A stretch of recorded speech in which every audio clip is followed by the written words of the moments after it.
हाय बच्चों, हाउ R you? तर विद्यार्थ्यांनो, आज मी lecture number 2 chapter number 10 states of the matter ह्याच्यामध्ये आपण आज इंटरमॉलिक्युलर फोर्सेसबद्दल आपण स्टडी करणार आहोत. त्याच्यापेक्षा अगोदर आपण लेक्चर नंबर 1 मध्ये काय काय स्टडी केलं म्हटलं थोडक्यात मी रिव्हिजन तुम्हाला सांगणार आहे. तर चॅप्टर आपलं चालू आहे स्टेट्स ऑफ द मॅटर. तर स्टेट्स म्हणजे काय म्हणतो आपण त्याला? अवस्था असो आपण त्याला म्हणतो. त्या एखाद्या मॅटरला आपण काय म्हणतो? एखादा ऑब्जेक्ट असू दे किंवा सब्जेक्ट असू दे किंवा एखादं केमिकल असू दे, त्या प्रत्येक ऑब्जेक्ट किंवा सबस्टन्सचं काही अवस्था असतात, त्याला आपण स्टेट्स ऑफ द मॅटर असं आपण त्याला म्हणतो.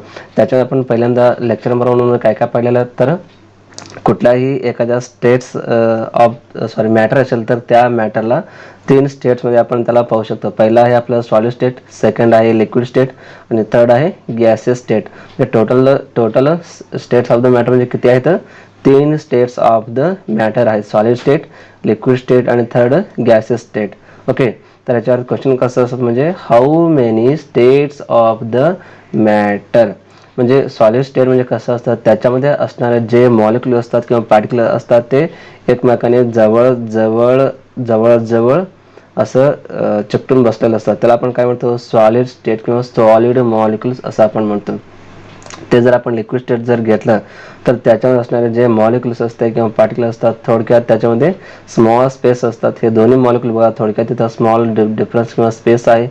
त्याला तसं असेल तर त्याला आपण काय म्हणतो? लिक्विड स्टेटमध्ये आहे त्या मॅटर असं आपण त्याला म्हणतो.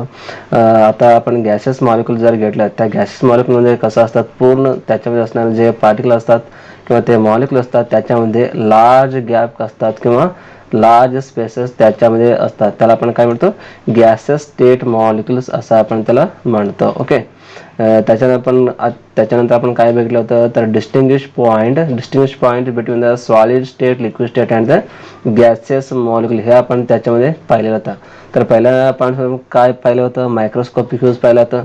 त्याच्यानंतर arrangement of the particles that is the atoms किंवा मॉलिक्युल्स कसं असतात ते आपण पाहिलेलं होतं. ओके, प्रत्येक सॉलिड असते, गॅसेस असू दे किंवा लिक्विड स्टेट असते, प्रत्येक मॉलिक्युलमध्ये कसं कसं ह्या डायग्रामवरून आपल्याला कळते.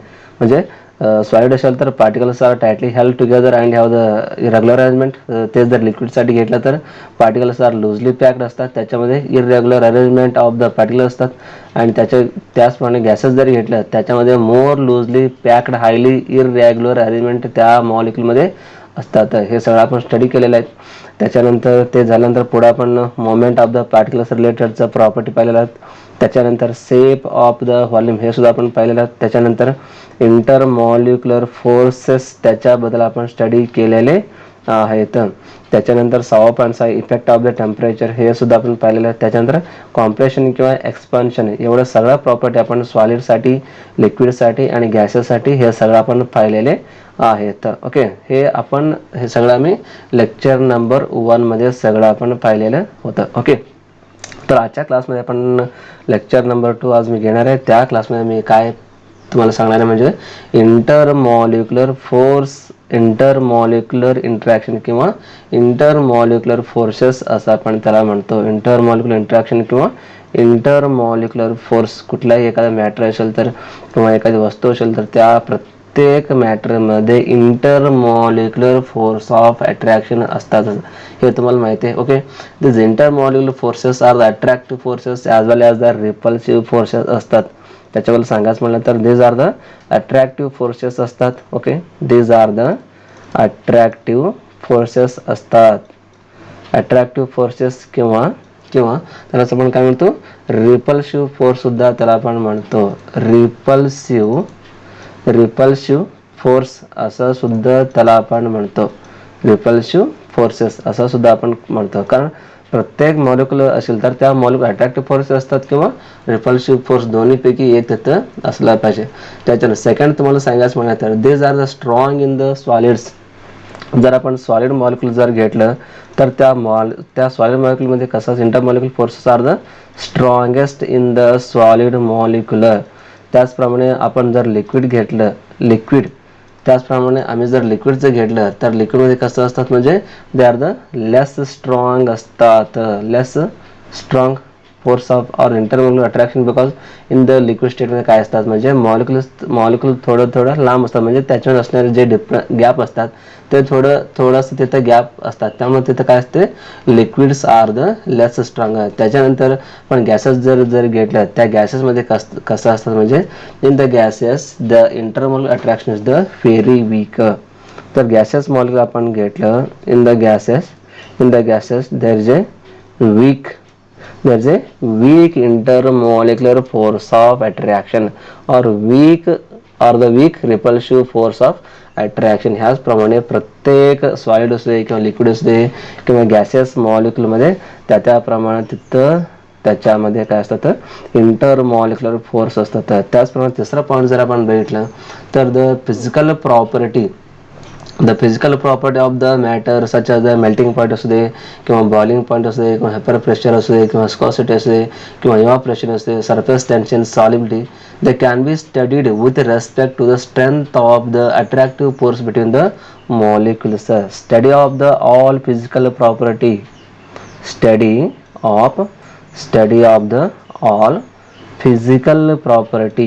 study of the all physical properties which mainly depends upon the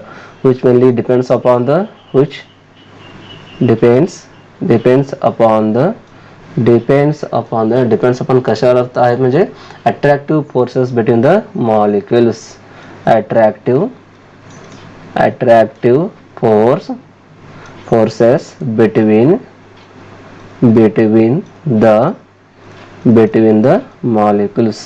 जे फिजिकल प्रॉपर्टी आहे प्रत्येक मॅटरचं त्या प्रत्येक मॅटरचं फिजिकल प्रॉपर्टी कोणावर डिपेंड्स आहे म्हणजे attractive forces between those molecules. तर फिजिकल प्रॉपर्टी म्हणजे कुठल्या असतात तर फिजिकल प्रॉपर्टी म्हणजे सगळे असतात बॉइलिंग पॉईंट असू दे किंवा मेल्टिंग पॉईंट असू दे किंवा डेन्सिटी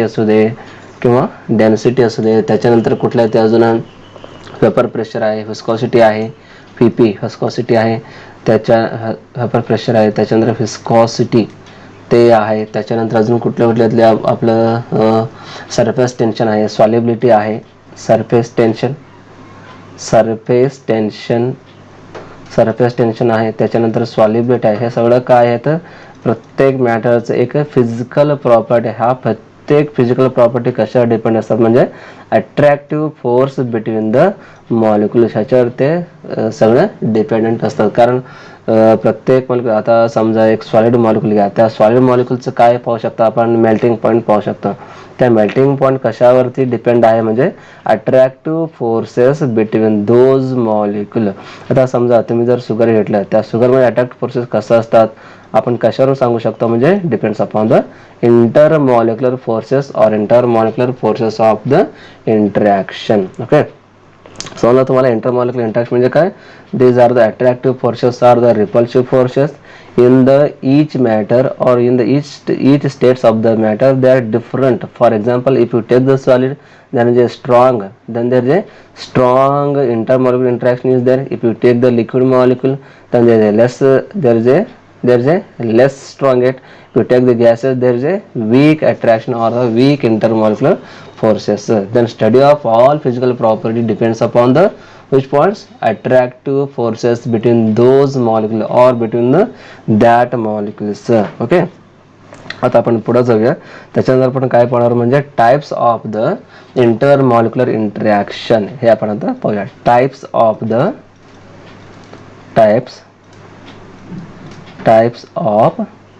इंटरमॉलिक्युलर इंटरॅक्शन.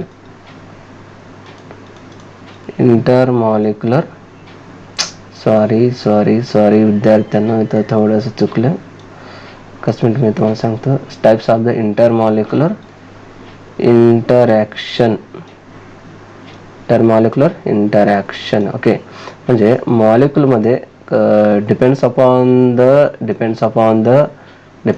द कशावर आहे तर डिपेंड्स अपॉन द प्रत्येक मॉलिक्युलमध्ये वेगळ्या इंटरॅक्शन असतात त्यामुळे त्यांनी काय केले ते तुम्हाला types of the intermolecular interaction असतात तुम्हाला त्यांनी स्टडीसाठी दिलेले आहेत. तर पहिला पॉईंट आहे आपलं फर्स्ट वन इंटरमॉलिक्युलर इंटरॅक्शन आहे. पहिला कुठला आहे आपलं डायपोल इंटरॅक्शन.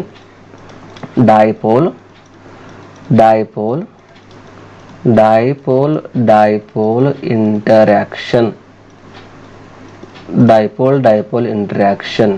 तर तुम्हाला माहिती आहे डायपोल डायपोल म्हणजे काय असतं नेमकं आणि इंटरॅक्शन कसं असतं हे आपल्याला अगोदर माहिती पाहिजे.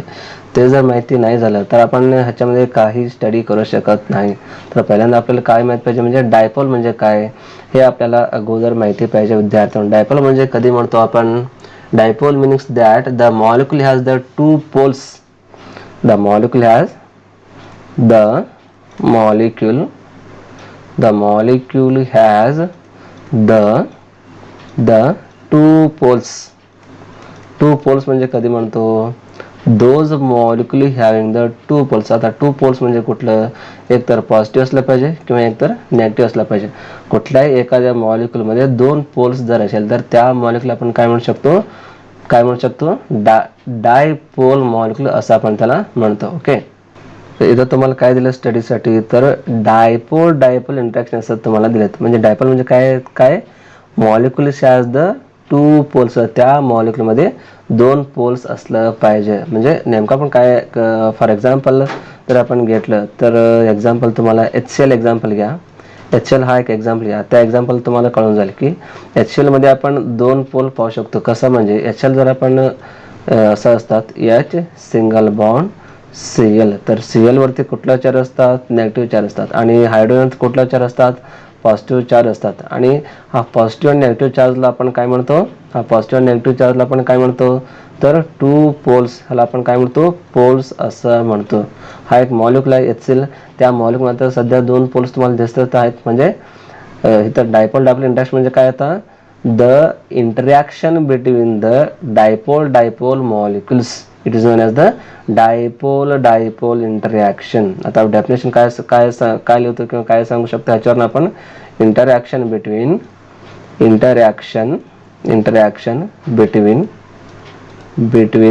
The dipole molecule, interaction between the dipole molecules,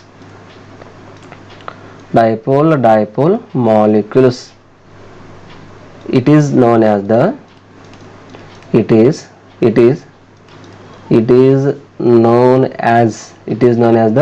dipole interaction. Example तुम्हाला कळते की कुठल्याही मॉलिक्यूल मध्ये पोल्स असतात, पॉझिटिव्ह आणि नेगेटिव्ह चार्ज असतात.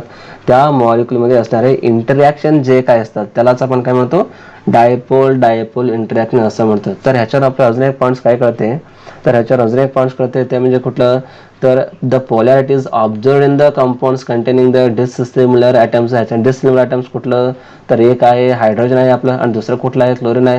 हे दोन्ही काय आहे, डिससिमिलर ॲटम्स आहे. म्हणून ह्याच्यामध्ये किंवा ह्यासारखं कुठल्याही कितीही मॉलिक्यूल असेल त्या प्रत्येक मॉलिक्यूलमध्ये काय होत असतात, म्हणजे डायपोल इंटरॅक्शन होत असतात. ओके, ह्यालाच आपण काय म्हणायचं, डायपोल इंटरॅक्शन असं म्हणायचं. आणि ह्याच्यावर अजून एक पॉईंट तुम्हाला सांगायचं म्हणलं तर one end of the molecule has the partial positive charge. ह्याच्यामध्ये काय असतात, तर वन एंड काय असतात, तर एक मिनटं, वन एंड ह्याच्यामध्ये काय असतात, म्हणजे एखाद्या पार्शियली पॉझिटिव्ह चार्ज ह्याच्यामध्ये प्रेझेंट असतात. पार्शियली पॉझिटिव्ह चार्जेस ह्याच्यामध्ये प्रेझेंट असतात. Okay, one of the end ह्याच्यामध्ये हायड्रोजन काय आहे सध्या आता ह्याच्यामध्ये पार्शियली पॉझिटिव्ह चार्ज आहे. आणि another end which is having the partially negative charges. हे सुद्धा आपण ह्या एक्झाम्पलवर सांगू शकतो. ओके, फॉर एक्झाम्पल आपण हे क्लोरीन जरी घेतलं किंवा HCl जरी घेतलं, त्या हायड्रोजन हा काय आहे, एखाद्या पार्शियली पॉझिटिव्ह चार्ज ह्याच्यामध्ये प्रेझेंट आहे. तसंच आपण क्लोरीन जर घेतलं, त्या क्लोरीनमध्ये काय असतं, तर पार्शियली नेगेटिव्ह चार्ज प्रेझेंट असतात. As a result polarisation the molecule possesses the dipole interaction. ह्याच्यामध्ये टू पोल्स प्रेझेंट असल्यामुळे ह्या प्रत्येक HCl मॉलिक्यूलमध्ये डायपोल इंटरॅक्शन होत असतात. त्याचं आपण काय म्हणतो, सिम्पली डायपोल इंटरॅक्शन असं म्हणतो. तर ह्याच्यामध्ये अजून एक पॉईंट सांगत म्हणलं तर ह्याचं डेसिग्नेशन सुद्धा आपल्याला लिहायला येते. They are designated by the Greek letter mu. ह्याला आपण म्यूच्या फॉर्मॅटमध्ये आपण त्याला डेसिग्नेशन करतो. डेसिग्नेशन म्यू असं म्हणतो आपण त्याला, म्यू. म्यू असं सुद्धा आपण त्याला म्हणू शकतो, किंवा त्याला एक युनिट सुद्धा दिलेले आहेत mu. Mu and it is denoted by the debye. Its unit is the debye, DEBE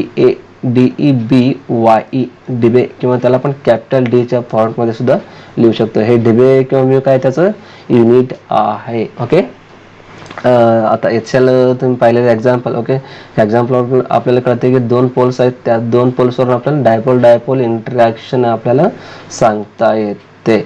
okay, परत एक सांगतो मी, डायपोल इंटरॅक्शन म्हणजे काय, the molecules of the dipoles and interaction is termed as the dipole interaction असं आपण त्याला म्हणतो. Okay, आता आपण पुढचं सेकंड पॉईंट घेऊया. ओके, तर सेकंड पॉईंट आहे आपलं आयन डायपोल इंटरॅक्शन.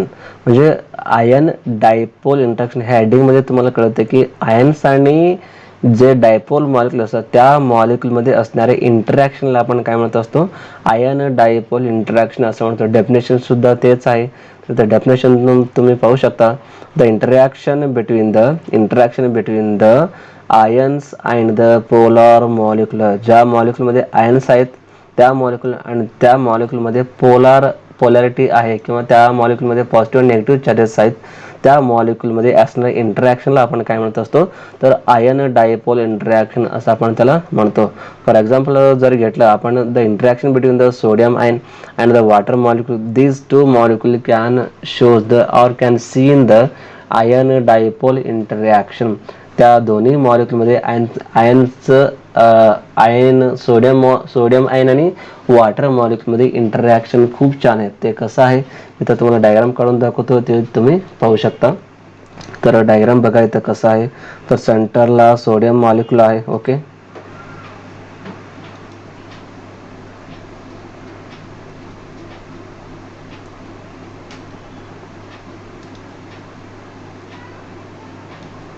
तर ऑक्सिजन आहे. ओके, ऑक्सिजन, त्याच्यानंतर इकडे ऑक्सिजन आहे. ओके, इकडे पण ऑक्सिजन आहे, इकडे सुद्धा ऑक्सिजन आहे. ओके, त्या प्रत्येक ऑक्सिजनवर एक एक हायड्रोजन आहे. एच ह्या फॉरंटमध्ये H, इकडे एक H, त्याच्यानंतर ह्या ऑक्सिजनवर दोन हायड्रोजन, इकडे एक H, इकडे एक H आहे. म्हणजे हा सोडियम बरोबर वॉटर मॉलिक्युलचं इंटरॅक्शन कसं आहे ते तुम्हाला मी सध्या सांगत आहे. तर सोडियम सेंटरला आहे, त्याच्याभोवती वॉटर मॉलिक्युल इंटरॅक्शन कसं असतात ते सध्या आपण इथं पाहत आहोत विद्यार्थ्यांनो. ओके, त्याच्यानंतर ऑक्सिजनवरती कुठलं चार्ज असतात, नेगेटिव्ह चार्जेस. कलर मी चेंज करून घेतो, एक मिनटं. ऑक्सिजन कुठला चार्जेस असतो, तर नेगेटिव्ह चार्जेस, डेल्टा नेगेटिव्ह. हायड्रोजनवरती डेल्टा पॉझिटिव्ह चार्जेस असतात, हे लक्षात असू दे. म्हणजे मी रेड कलर घेतो, तुम्हाला समजून जाईल. ऑक्सिजनवरती नेगेटिव्ह चार्ज, हायड्रोजनवरती पॉझिटिव्ह चार्ज असतात. परत ह्या हायड्रोजनवरती पॉझिटिव्ह चार्ज, हा पॉझिटिव्ह चार्ज आहे आणि नेगेटिव्ह चार्ज आहे, म्हणून ह्या वॉटरला आपण काय म्हणतो, पोलार मॉलिक्युल असं आपण त्याला म्हणतो. ओके, बरोबर आहे का. ओके, हायड्रोजन डेल्टा पॉझिटिव्ह, परत हायड्रोजनवरती डेल्टा पॉझिटिव्ह. ओके, आता डायग्राम पूर्ण झालेला आहे. हा डायग्राममध्ये तुम्ही काय पाहतो, म्हणजे सेंटरला एक सोडियम आयन आहे, त्याच्याभोवती राउंडिंग काय वॉटर मॉलिक्युल आहे. हा सोडियम काय आहे, एक आयोनिक मॉलिक्युल आहे, त्याला आपण आयोनिक मॉलिक्युल किंवा आयोनिक एलिमेंट असं म्हणतो. त्याच्यानंतर वॉटर हा काय आहे, वॉटर हा एखाद्या पोलार मॉलिक्युल आहे, कारण वॉटरमध्ये पॉझिटिव्ह चार्ज आहेत आणि नेगेटिव्ह चार्जेस सुद्धा प्रेझेंट आहेत. ह्या डायग्रामवर आपल्याला काय कळतं, म्हणजे आयन डायपोल इंटरॅक्शन होत आहे कुणामध्ये, म्हणजे आयनिकचं एक मॉलिक्युल आणि कुठलं पोलारचं एक मॉलिक्युल येतं. आयनिकचं कुठला मॉलिक्युल आहे, सोडियम आहे, आणि पोलारचं कुठला मॉलिक्युल आहे, वॉटर. ह्या दोघांमध्ये जर इंटरॅक्शन होत असेल तर त्याला आपण काय म्हणतो, आयन डायपोल इंटरॅक्शन असं आपण त्याला म्हणतो. Means the interaction between the ions and the polar molecule, that is non as the ion dipole interaction. Okay, आता ह्या सगळ्या पॉईंटवरून आपल्याला 2 ते 3 पॉईंट आपण रिमेंबर करण्यासाठी 2-3 पॉईंट्स तुम्हाला दिलेले आहेत. तर पहिला पॉईंट्स काय आहे, पॉईंट्स टू बी रिमेंबर. तर पहिला पॉईंट आहे कुठलं, तर more the charge on the cation. Suppose more the charges on the cation, charge on cation, then what happen. Suppose जर कॅटायन्स वरती जर चार्जेस जर जास्त असेल तर काय होत असतं, stronger is the ion dipole interaction. हे तुमचं लक्षात असलं पाहिजे. Stronger is the ion dipole interaction. Ion dipole interaction हे तिथं होत असतं. म्हणजे ज्या मॉलिक्यूलमध्ये चार्जेस जास्त असतात कॅटायनचं त्या मॉलिक्यूलमध्ये आयन डायपोलचं इंटरॅक्शन कसं असतात म्हणजे जास्तीत जास्त असतात. तर त्याचप्रमाणे सेकंड एक पॉईंट आहे, strength of interaction increase with increasing the charges. Strength कसं वाढत असतात तर strength of interaction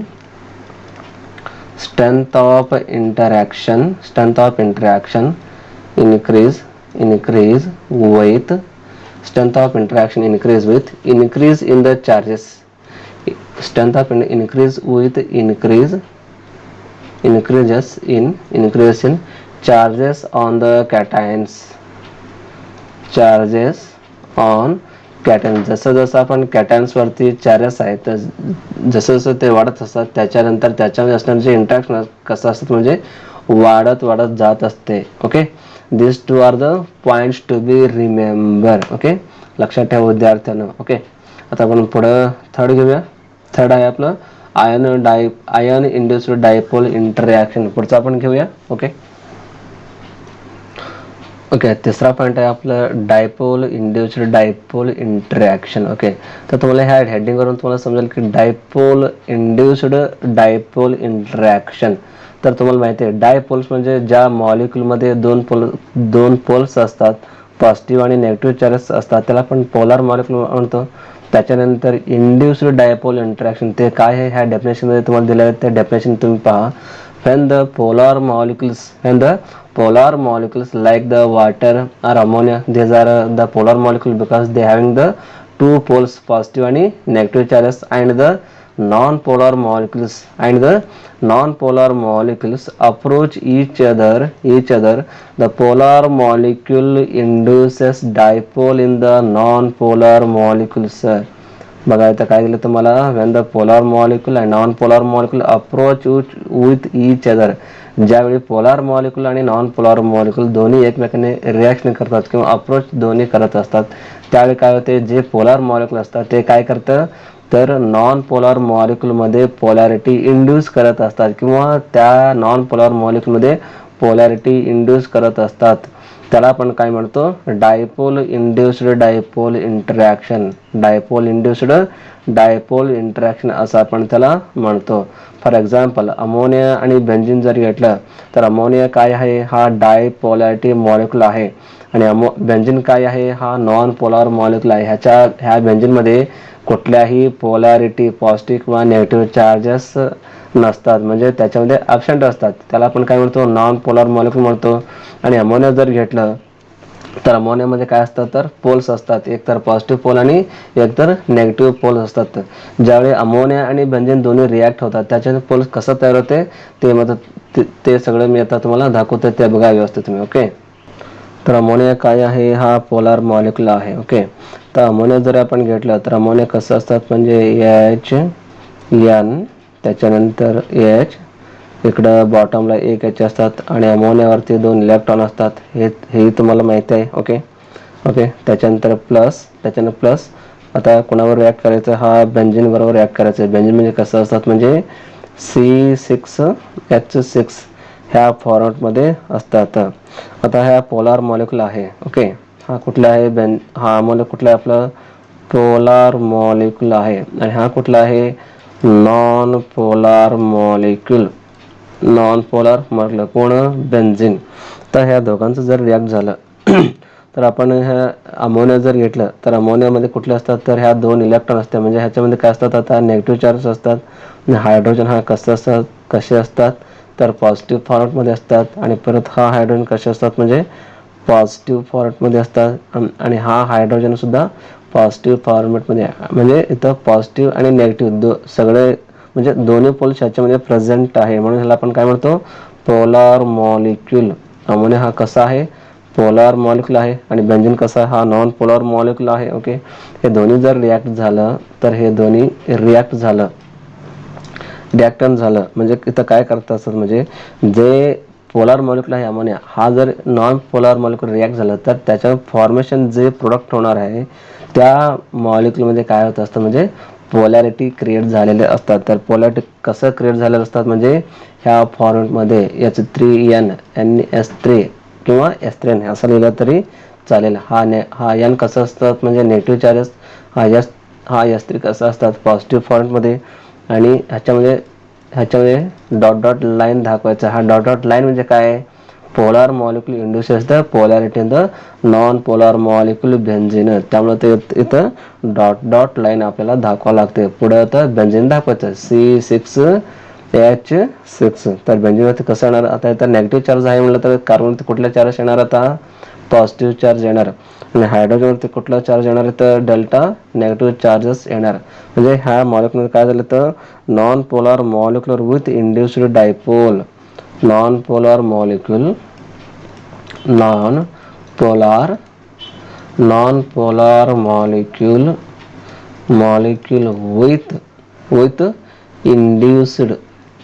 with induced dipole असं आपण त्याला लिहावं लागतं नाव. बरोबर आहे का. म्हणजे non polar molecule with induced dipole म्हणजे पोलार मॉलिक्यूल जे आहे ते polar molecule non polar molecule बरोबर रिॲक्ट होऊन किंवा त्याच्यावर अप्रोच होऊन त्याच्यामध्ये काय तयार झालेले असतात म्हणजे पोलॅरिटी क्रिएट झालेले आहे. आता पोलॅरिटी क्रिएट झालं तर अशा प्रकारे जर polar molecule non polar molecule approach होऊन त्या मॉलिक्यूलमध्ये पोलॅरिटी क्रिएट करत असेल त्याला आपण काय म्हणतो, डायपोल इंड्युस्ड डायपोल इंटरॅक्शन असं आपण त्याला म्हणतो. लक्षात ठेवा विद्यार्थ्यांनो. ओके, समजलं तुम्हाला. when the polar molecule and non-polar molecule approach with each other, the polar molecule induces the dipole in the non-polar molecules. It is known as the dipole induced dipole interaction. Okay. आता राहिलेले जे दोन part आहेत ते मी पुढच्या लेक्चरमध्ये घेतो, कारण आता सध्या अर्धा तास झालेला आहे. एवढं ह्याच्यामध्ये हे संपत नाही. त्यामुळे मी पुढच्या लेक्चर 3 मध्ये पुढचं 2 राहिलेले पार्ट आहे ते मी तिथं सांगतो, तिथं तुम्ही पाहून घ्या.